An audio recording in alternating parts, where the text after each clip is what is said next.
सोहणे अल्लाह दा नां लैके शुरू करने जो अपनी महलूक उत्ते बड़ा मेहरबान ते रहम करन वाला है। सारे वेखण सुनन वाले जीआं नूं इत्थे रख न्यूज़ विच मुहम्मद साद जी आया नूं आखदा है। वधने आ हुण खबरां वल। वज़ीर आज़म मियाँ मुहम्मद शहबाज शरीफ होरां आख्या, दहशतगर्द हथियार चुक्कण वालियां खिलाफ साडीआं कामयाबियां नूं परतना चाहुंदे ने। उन्हां आख्या, सारियां सियासी जमातां नूं मेरा सुनेहा है कि पाकिस्तान दे दुश्मनां खिलाफ एक मुठ हो के विखाओ। असीं अपनी सियासी लड़ाई बादू भी लड़ सकने आ। चेता रवे कि 2 ਦਿਹਾੜੇ ਪਹਿਲਾਂ ਪਿਸ਼ੌਰ ਦੀ ਇੱਕ ਮਸੀਤ ਵਿੱਚ ਧਮਾਕੇ ਦੇ ਨਤੀਜੇ ਵਿੱਚ 102 ਬੰਦੇ ਸ਼ਹੀਦ ਤੇ 50 ਤੋਂ ਵੱਧ ਜ਼ਖਮੀ ਹਾਲਤ ਵਿੱਚ ਹਸਪਤਾਲ ਪੜ ਗਏ ਸਨ। ਵਜ਼ੀਰ ਆਜ਼ਮ ਸ਼ਹਬਾਜ਼ ਸ਼ਰੀਫ ਹੋਰਾਂ ਆਖਿਆ ਸੀ, ਪਾਕਿਸਤਾਨ ਦੇ ਖਿਲਾਫ ਜੰਗ ਕਰਨ ਵਾਲਿਆਂ ਦਾ ਸਫਾ ਅਸਤੀ ਤੋਂ ਮਿਟਾ ਦਿਆਂਗੇ। ਸ਼ੇਰ ਰਸ਼ੀਦ ਆਸਫ ਜ਼ਰਦਾਰੀ ਉੱਤੇ ਲਾਏ ਹੋਏ ਆਪਣੇ ਮਕਾਲੇ ਤੋਂ ਮੁੱਕਰ ਗਏ। ਆਂਦੇ ਨੇ, ਮੈਂ ਇਹ ਬਿਆਨ ਇਮਰਾਨ ਖਾਨ ਦੀ ਕੀਤੀ ਹੋਈ ਗੱਲ ਤੇ ਦਿੱਤਾ ਸੀ। ਮੁਲਕੀ ਤਾਰੀਖ ਵਿੱਚ ਪਹਿਲੀ ਵਾਰ ਸੋਨੇ ਦੇ ਮੁੱਲ ਵਿੱਚ ਵੱਡੀ ਘਾਟ। ਪਾਕਿਸਤਾਨ ਵਿੱਚ 1 ਤੋਲਾ ਸੋਨੇ ਦੇ ਮੁੱਲ ਵਿੱਚ 9,000 ਰੁਪਏ ਦਾ ਘਾਟਾ। 12 ਗ੍ਰਾਮ ਵਾਲਾ ਤੋਲਾ ਸੋਨਾ 2,01,500 ਰੁਪਏ ਦੀ ਪੱਧਰ ਤੇ ਆ ਗਿਆ। 10 ਗ੍ਰਾਮ ਦੇ ਤੋਲੇ ਦਾ ਮੁੱਲ 1,72,754 ਰੁਪਏ ਦੀ ਪੱਧਰ ਤੇ ਆ ਗਿਆ। ਡਾਲਰ ਦੀ ਗੱਲ ਕੁਛ ਇੰਝ ਏ ਕਿ ਇੰਟਰਬੈਂਕ ਵਿੱਚ ਤੇ ਡਾਲਰ ਦਾ ਰੇਟ ਘਟ ਰਿਹਾ ਹੈ, ਪਰ ਖੁੱਲੀ ਮੰਡੀ ਵਿੱਚ ਖੁੱਲ੍ਹ ਕੇ ਵੱਧ ਰਿਹਾ ਹੈ। ਸੈਨੇਟ ਦੇ ਸਾਬਕਾ ਚੇਅਰਮੈਨ ਰਜ਼ਾ ਰਬਾਨੀ ਹੋਰਾਂ ਆਖਿਆ ਕਿ TTP ਨੂੰ ਮੁਲਕ ਵਿੱਚ ਮੁੜਨ ਦੀ ਇਜਾਜ਼ਤ ਦੇਣ ਦੀ ਛਾਣ ਫੂਕ ਹੋਣੀ ਚਾਹੀਦੀ ਹੈ।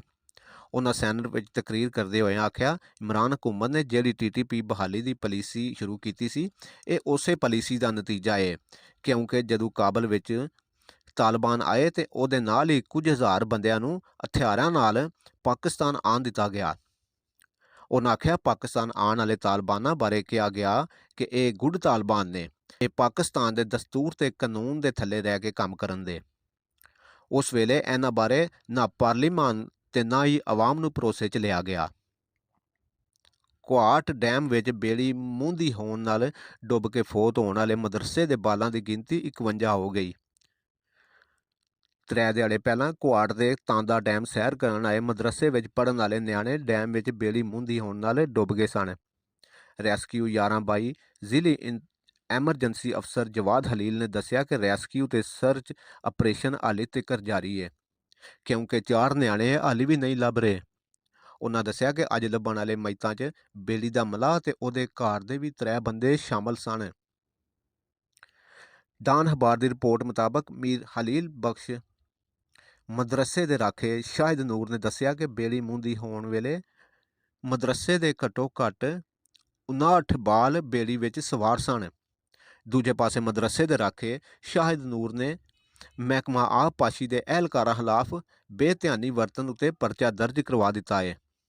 ਇਲਾਕੇ ਦੇ ਮਕੀਨਾਂ ਵੀ ਇਸ ਵਾਕੇ ਉੱਤੇ ਵਵੇਲਾ ਮਚਾਇਆ ਹੈ। ਉਹਨਾਂ ਮੁਤਾਲਬਾ ਕੀਤਾ ਕਿ ਜ਼ਿੰਮੇਦਾਰਾਂ ਨੂੰ ਸਜ਼ਾ ਦਿੱਤੀ ਜਾਏ। ਇਲਾਕੇ ਦੇ ਲੋਕਾਂ ਨੇ ਇਸ ਡੈਮ ਨੂੰ ਪਹਿਲਾਂ ਹੀ ਮੌਤ ਦਾ ਖੂਹ ਕਰਾਰ ਦਿੱਤਾ ਹੋਇਆ ਹੈ, ਜਿੱਥੇ ਕੁਝ ਦਿਹਾੜੇ ਪਹਿਲਾਂ ਹੀ 7 ਜਨਾਨੀਆਂ ਤੇ 2 ਜਣਿਆਂ ਸਣੇ ਸੈਂਕੜਾਂ ਲੋਕ ਡੁੱਬ ਕੇ ਫੌਤ ਹੋ ਗਏ ਨੇ। ਇਦਾਰਿਆਂ ਦੇ ਮੈਂਬਰਾਂ ਨੂੰ ਧਮਕੀਆਂ ਦੇਣ ਦਾ ਕੇਸ। ਫਵਾਦ ਚੌਧਰੀ ਦੀ ਜ਼ਮਾਨਤ ਅਰਜ਼ੀ ਤੇ ਸੁਣਵਾਈ ਅੱਜ ਹੋਵੇਗੀ। 5 ਜਨਵਰੀ ਨੂੰ ਫਵਾਦ ਚੌਧਰੀ ਨੂੰ ਇਸਲਾਮਾਬਾਦ ਪੁਲਿਸ ਨੇ ਲਾਹੌਰੋਂ ਗ੍ਰਿਫਤਾਰ ਕੀਤਾ ਸੀ। ਹਕੂਮਤ ਨੇ IMF ਨੂੰ ਸ਼ਰਤਾਂ ਪੂਰੀਆਂ ਕਰਨ ਦਾ ਯਕੀਨ ਦਿਵਾ ਦਿੱਤਾ।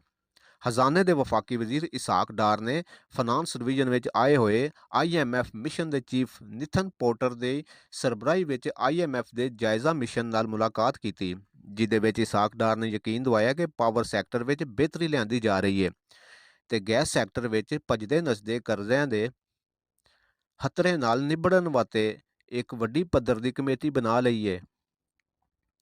ਖਜ਼ਾਨੇ ਦੇ ਵਜ਼ੀਰ ਨੇ ਆਖਿਆ, ਮੈਂ ਬਤੌਰੇ ਖਜ਼ਾਨੇ ਦੇ ਵਜ਼ੀਰ ਪਹਿਲਾਂ ਵੀ IMF ਦਾ ਸਾਰਾ ਪੈਸਾ ਕਾਮਯਾਬੀ ਨਾਲ ਮੋੜਿਆ ਹੈ।